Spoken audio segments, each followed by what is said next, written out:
Hello, everybody. I hope you're having a good night or day. What I decided to do is I'm just going to start reading certain parts of this book and edifying certain things. And what I'm about to say is purely metaphorical. I'm going to start giving food and water to those who are hungry, so to speak. So if you like what you hear, follow along. If this isn't for you, I am no dictator, nor am I a Nazi. In the beginning, I created the heavens and the earth. The earth was formless and empty, and the darkness covered up the deep waters, and the Spirit of mine was hovering over the surface of the waters. So, if you recall in the New Testament, the Holy Spirit was walking above the waters. You know what I mean? And so when I hear that, I basically understand that I am not to be flooded by this. And I'm going to say something real quick. That is how I got to the island of paradise in the first place. A while back, in a video, I said I'm going to treat it like mathematics. And what I said was there is an island 150 meters or feet away. I'll use feet. There's an island 150 feet away. And there are 10 stones. And each of those stones is only 7.5 meters across in distance. Well, what people are doing is they're doubling the distance of the stones, and then people are drowning when they try to walk across the bridge to paradise, so to speak. So what I am doing at the end of this video, I'll show you what's called the prophets, and I labeled the two stones, the law and the prophets.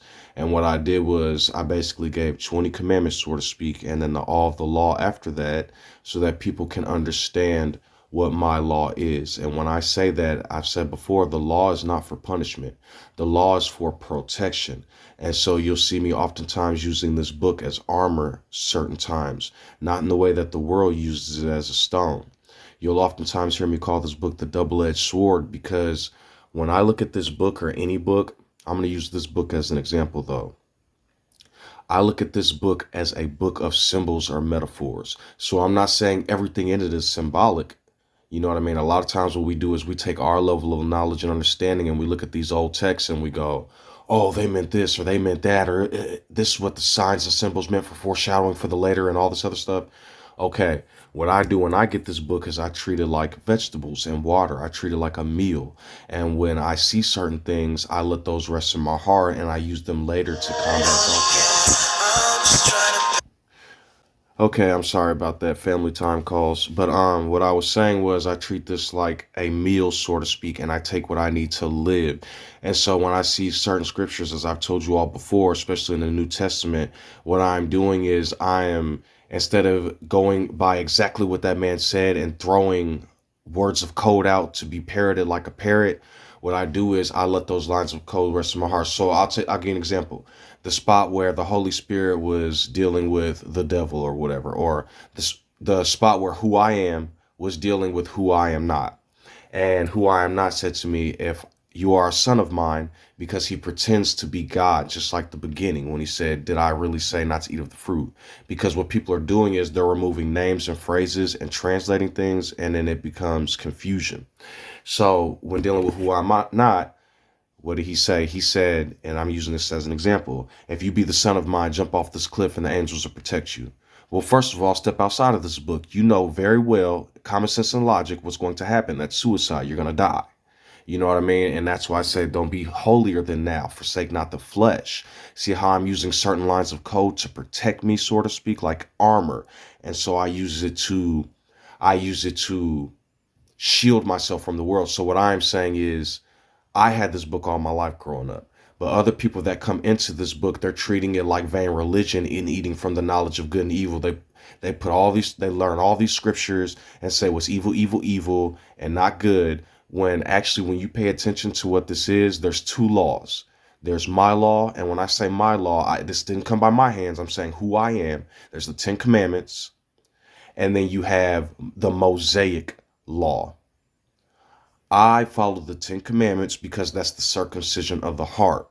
I follow certain lines from the prophets because that is the circumcision of the heart. It exemplifies a holy character. Then I said, let there be light. So listen to this right here. I am light, and in me is no darkness at all. But then I created light, right, at the beginning. So when I hear that, as I've said before, that means their light is separate from what I am, and it was created because I am all things. So I'll give you an example.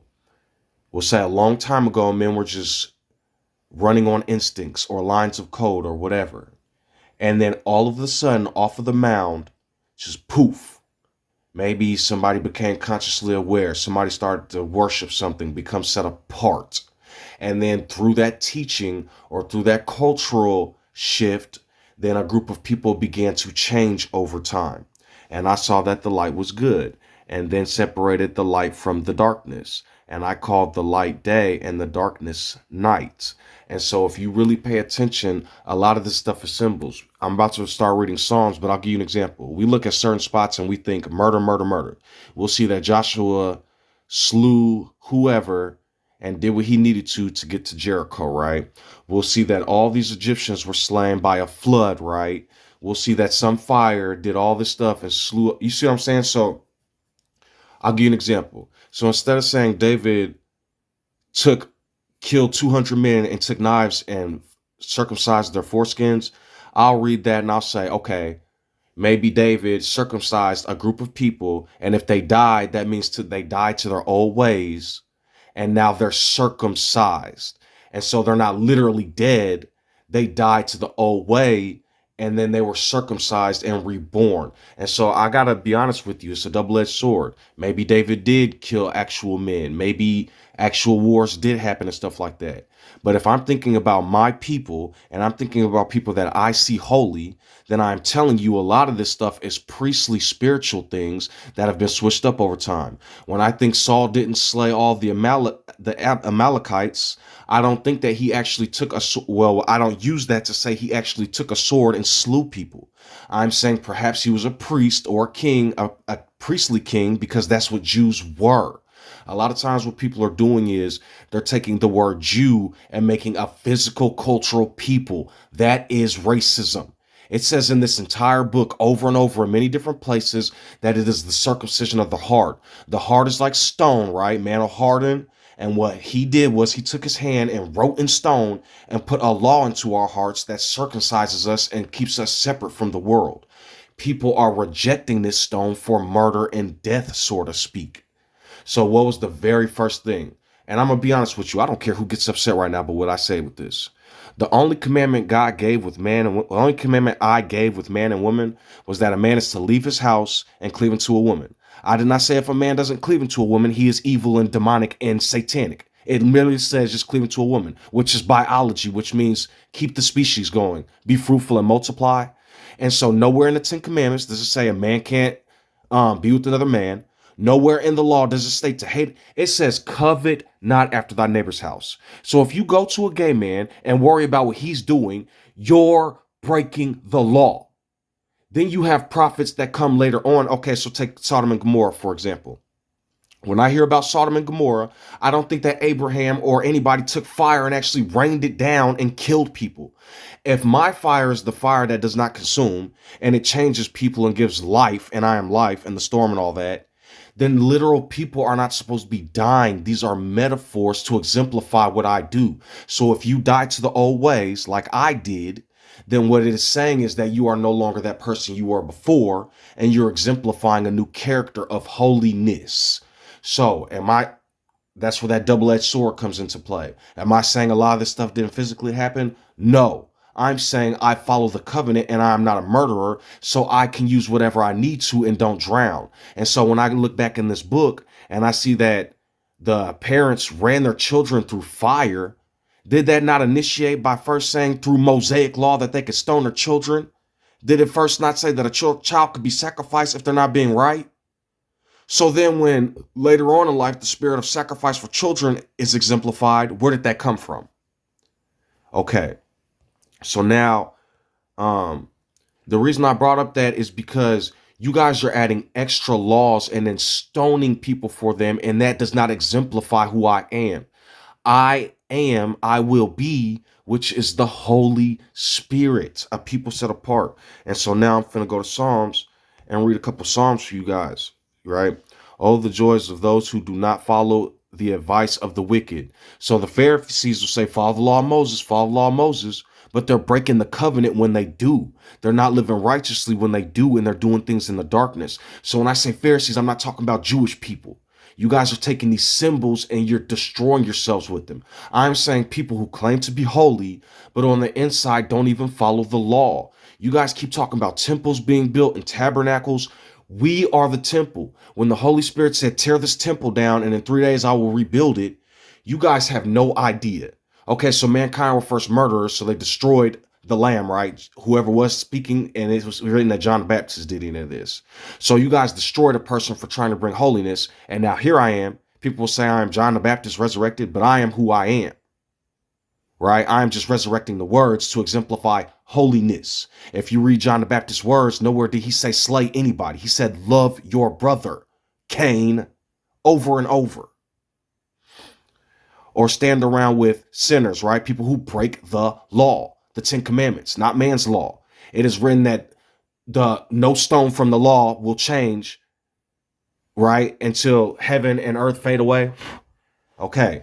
That is the actual law that he gave us, not what man wrote for us. So it's written that if a man commits adultery in his heart, okay, then don't get married. You guys are creating covenants and then breaking them. God did not say marry a woman. He said cleave into a woman and keep the species going. And he said don't eat from the tree of knowledge of good and evil, which means everything you guys do is vain if you're judging people. Or join with the mockers, right? I don't even have to get into that. There have been mockers since I don't even know when. I don't. So that's just obvious. Because okay, so you guys still think I'm talking about religion. In everyday life, anybody that can hear me, you all have had moments in life where you thought you are being super nice, super sweet, people say be yourself and be kind and all that stuff. And you do that and the world stomps on you, whether it be in school, relationships, social gatherings, the club, wherever. People are rude all the time and mean to others, but they delight in the law of the Lord, meditating on it day and night. So what's my law? Did I not write out a law in the stone and then bring multiple prophets to burn away Satan's kingdom, the Pharaoh's kingdom? So when I say the Pharaoh's kingdom, you guys probably think I'm talking about a whole bunch of Egyptians and stuff and all this other stuff. I am talking about the spirits that remain from them. Are people not still digging up pharaohs, learning about the laws of Matt and all these other different lores and teachings and stuff?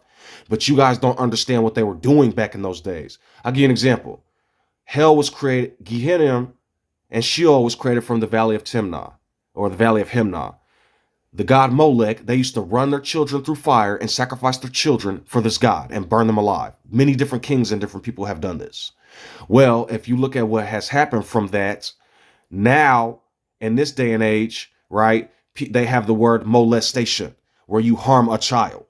These spirits live on. So Pharaoh's not exactly going around going, da, na, na, na, na. I'm saying the oppression and the concepts and the lies that he created live on with different things like kings and oppression and savagery. They used to bury whole staff with the Pharaoh and kill the staff, bury him alive.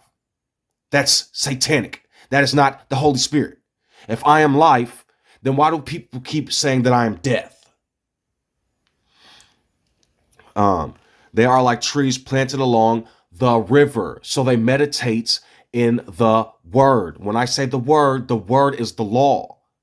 You guys are mistaking a lot of different metaphors and creating physical symbols, bearing fruit each season. So if I take in the law, now I circumcise the heart. Now I go exemplify that character and I do all these things to be different. So like you guys will think I'm talking about, I'm going to go donate. It's good to be charitable and all those things. But hear what I'm saying. You guys think I'm talking about going and doing all this charitable stuff, which, yes, you could do to make the world better. And if you circumcise your heart properly and follow the awe of the law, which is love who I am and love your neighbor like yourself. So when you follow the law, make sure that the law is for them too. And when I say that, I don't mean stone them with the law. I mean what you want done for you, do for others. So in everyday life, you have a choice to be either a mean, violent, murderous, because you guys don't know what it was like back then. They murdered all the time. And that has changed because of the lamb, the sacrifice, the Holy Spirit, what John came to do, or whoever. But not the wicked. They are like worthless chaff scattered by the wind. right? I am the wind. I will blow them away, so to speak. I promise you I will. Because it won't. So when I say that, I keep telling you all, don't think of some magical tethered network. I am in each of you. And that same sarcastic, mean, violent personality is going to topple, come back over, or cause karma to happen to you, so to speak. They will be condemned at the time of judgment. So now all your life, you was just mean to people, condemning them, telling them they were wrong. Let's say even if you are in the word, you just constantly looking for ways to tell people they finna burn, burn, burn. Do you think that's not going to come back on you on the day of Sabbath?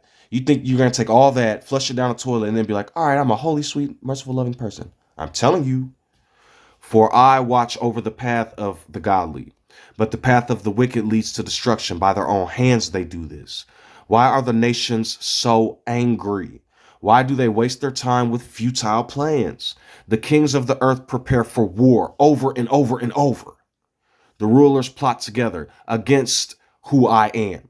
So, as I've said before, you guys will see King David and keep saying, like, perhaps he was a king that went and slew and did all these things and took over nations and won.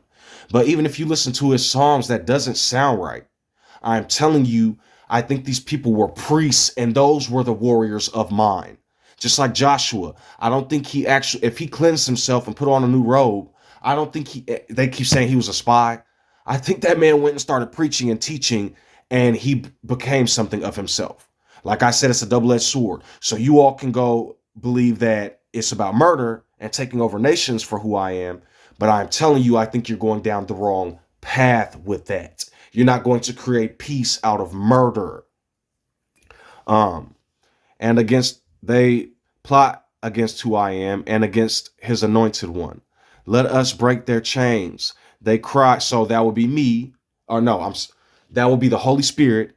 And then the people that the Holy Spirit bring over and over are murdered and ridiculed and attacked like the prophets, right? Let us break their chains. They cry, and free ourselves from slavery to who I am. So like if you look, what did all the kings say every time a prophet came? Why are you prophesying against us? Why are you doing these things? Why are you telling everybody we broke the law and we constantly break the law? So right there, I'm going to end it for now. And then I'm going to come back with a little bit more later and read a little bit of different other places because I'm trying to make way for the Spirit, so to speak. And I'm but a vessel to do this. So I don't want to be involved in none of your magical, holy, mystical stuff. I don't want no riches, and have a good day. Hello, everybody. So I just decided to do this in one video. So I'm going to go ahead and continue reading. Let us break their chains, they cry, and free ourselves from slavery of who I am, right? So if they're freeing themselves of slavery of who I am and I am the Holy Spirit, that means they're just simply going to be destructive. When you guys think of love and stuff, a lot of people think of like that lovey-dovey, go super hardcore out and all this other stuff and do all this crazy things. When I'm saying it's simple, this is why in the New Testament it says my will is simple. You got the Mosaic law. I've read that, dude. And there's so many commandments and there's so much going on. And it leads to murder and divorce and all this other stuff that people can do under the sun. And I'm telling you, all of that breaks the regular. It's 10 commandments, the law and the prophets. I made 10 more. And it's not to make you guys' lives harder, as I've said before. It is a guide to circumcise, so to speak. But the one who rules in heaven laughs. I scoff at them. And then in anger, I rebuke them, terrifying them with fierce fury. So it's terrifying. I told you I am all things. Nobody's listening to me. You're to be reborn and set apart and follow what I tell you to do, so to speak. I'm not, when I say that, I'm not being a fascist or saying this flesh of mine has any control over you. I'm talking about the 10 commandments, the law and the prophets. Now 20. For I declare I have placed my chosen king on the throne in Jerusalem on my holy mountain. The king proclaims my decree. I said, you are my son. Today I have become your father. Only ask and I will give you the nations as your inheritance. The whole earth is your possession. You will break them with an iron rod and smash them like clay pots. Now then, you kings, act wisely. Be warned, you rulers of the earth. Serve who I am with reverent fear. So what I'm saying is, as I've said before, the law's for protection. So you go into battle. And now everybody else has all this armor on and this sword.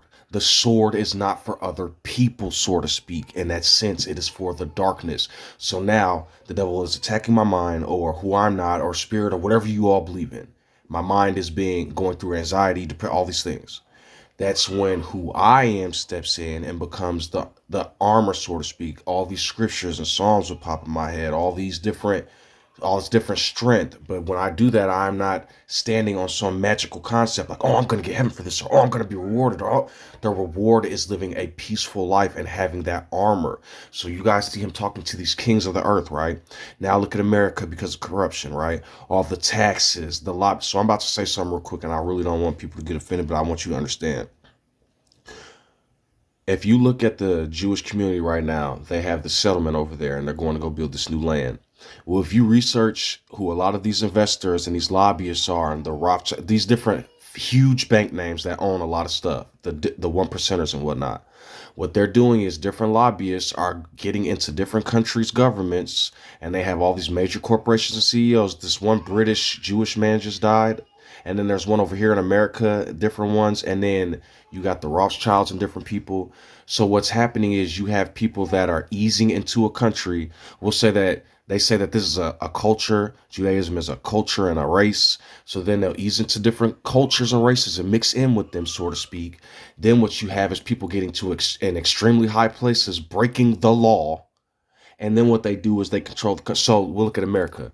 If you look at what the word lobbyist means and investors means and governmental control, there are a lot of Jewish lobbyists in this country. They're getting all this money sent to Israel. Not only that, they own the media and these corporations, right? Right. So they're putting out all this information out there, programming people through rap, television, entertainment, news, and all these other things, movies. And then what happens is when the whole world is destroyed, because all these movies break the law, I promise you they do, all this entertainment, I'm going to F the girls and get money and paper. It goes against what okay, they want to rebuke the New Testament. Well, their kings say this. David, Solomon, all these people. They're destroying the world. Then they're going to build America 2.0 in Israel. If you go look at these settlements and stuff, they're going to eradicate these people off the planet against the law, right? Then they're going to show that the holy character is war against the law. Right? Then after they do this, now America's going to be messed up. All these countries are going to be messed up. Israel's going to be the perfect, beautiful place because they're teaching their children the law. I promise you, you go to their spots and they are just financially, they have all this information and knowledge. They tell people don't eat from the tree of good and evil. But if you look at any rabbi's video, they're heavily educated and they got all these books in the background.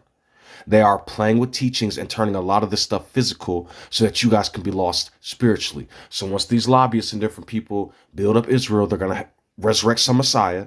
And then they're going to say, he saved the world. And that false love is going to turn into fascism. I'm telling you it is. So submit to my royal son, the Holy Spirit, or he will become angry and you will be destroyed in the midst of all of your activities. So I've used this example before. You marry, right? And as I've said before, nowhere in the beginning does it says cleaving to your wife, or it says cleaving to a woman, actually, right? And even if it does say wife, it doesn't say that's what you have to do. It says a man's to leave home and cleave to a woman. Not all men can do that. So then that's the beginning law. You guys keep saying old laws are void when a new one comes out. So then the 10 Commandments don't say nothing about that. And it says don't covet after your neighbor's house, which means everything you guys are doing is a lie. This entire religion, all the laws you guys are building are lies.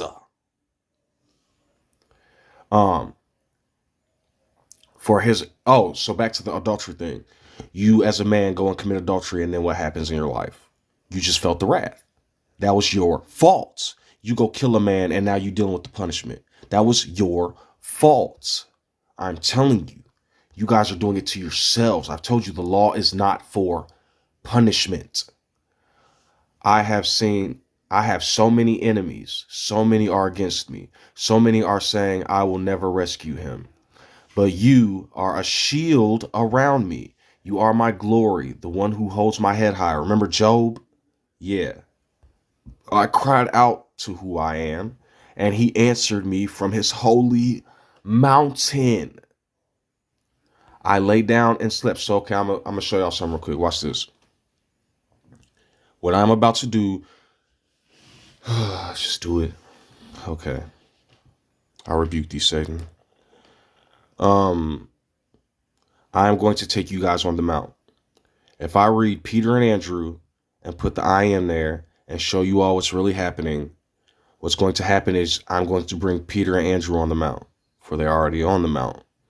Then if I were to read Moses and Elijah, the law and the prophets, because when you guys look at Moses and Elijah, you guys need to stop thinking about the big laws. I'm talking about the 10 Commandments and the prophets. You can see them on the mountain with the 2 stones at the end. Then you can see all of the law at the end. After that, what I put for that. Now you are on the mountain, so to speak, because of the word. It leads to the Father. If you follow the will of who I am, if that makes sense. So you guys keep hearing me say that. And if you still continue to think ye Hanan or my flesh, you are still lost. I am here on behalf of something else. I lay down and slept, yet I woke up in safety, for who I am was watching over me. I am not afraid of 10,000 enemies who surround me on every side. Arise, rescue me. Slap all my enemies in the face, shatter the teeth of the wicked. So when I say that double-edged sword, I'm not talking about fighting on the outside, right? For me, this is spiritual. So now when I think of 10,000 enemies, how many different ideas could come to your mind that could tear you apart? How many different outside teachings can go into your ears and mess you up? Now you battle those on the inside and still stay on the stone, so to speak. Answer me when I cry to you. Who I am declares me innocent. So if we are faithful and confess to who I am, and his merciful spirit will forgive us. But what will other men do? Man's logic. You're evil. You did this. You did that. You're going to pay. You need to go to prison forever for that thing you did. You need to fucking fry. Right? They're unmerciful. That's the spirit. That's the sin that kills the Holy Spirit. How long will you people ruin my reputation, right? How long will you make groundless accusations? How long will you continue your lies? You can be sure of this. The Lord set apart the godly for himself. So watch this. I'm going to show you something. Genesis 2. Okay.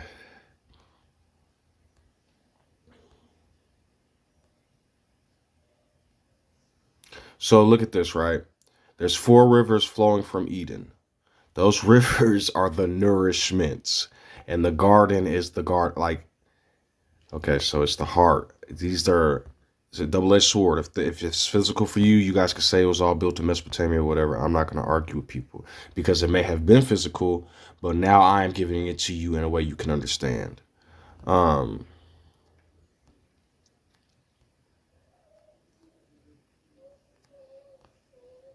Give me 1 second.